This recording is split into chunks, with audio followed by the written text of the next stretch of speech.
prosecutors intend to try Harris as an adult. Judge Tim Irwin has set a transfer hearing for January 14th, and that is the discovery deadline as well.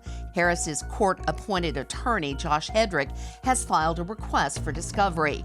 Assistant District Attorney General Rachel Hill told the court that genetic testing and other forensic testing results may not be back until after the first of the year.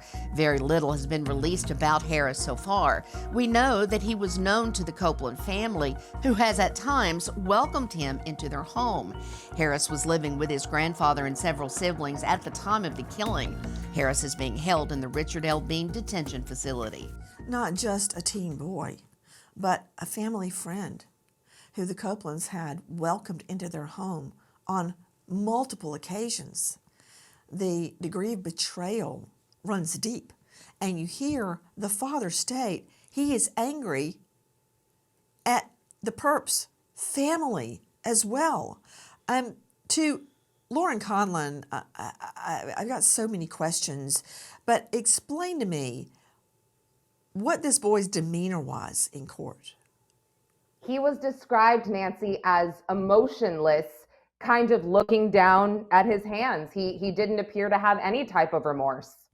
You know, I'm very curious about the defense, Philip Dubé, because if he claims that it wasn't him, the fact that they are waiting for genetic testing indicates to me that they think they found DNA, likely his DNA at the scene or her DNA possibly on his clothing. I don't know, but there is DNA that's being tested right now.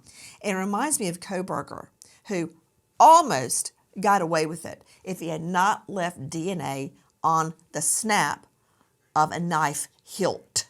So if there is DNA, he can't claim it wasn't me. He's going to have to go with mental defect. And that's why it's so important that I'm able to match the knife up, his pocket knife, to those wounds. Exactly. Otherwise, there really is no defense for the young man other than a mental defense. And obviously, he gave a statement to the police, would be my guess.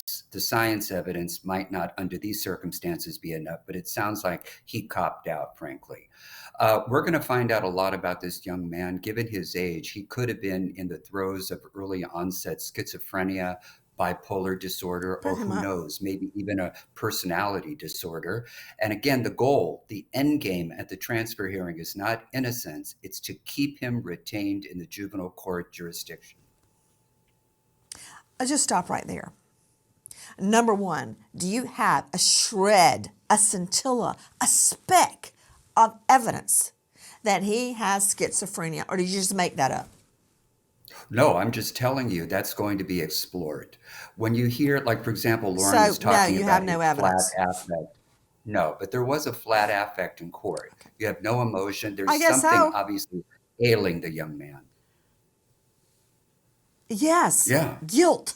To Dr. Jory Crossan, could you explain why a personality disorder that Philip Dubé just fabricated is not a defense? It does not rise to a mental defect, and it is certainly not insanity. It could be, for all I know, histrionic or narcissistic. That's not a mental defense. Yeah, neither of those are mental defects as far as like a defense. You know, keep in mind, insanity is a legal term. It's not a psychological diagnosis or anything.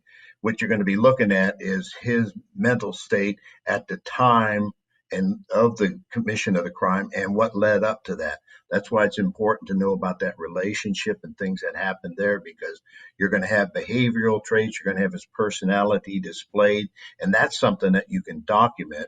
And when he does a court evaluation, the evaluator would get into those dynamics to be able to come up with a diagnosis to present to the court.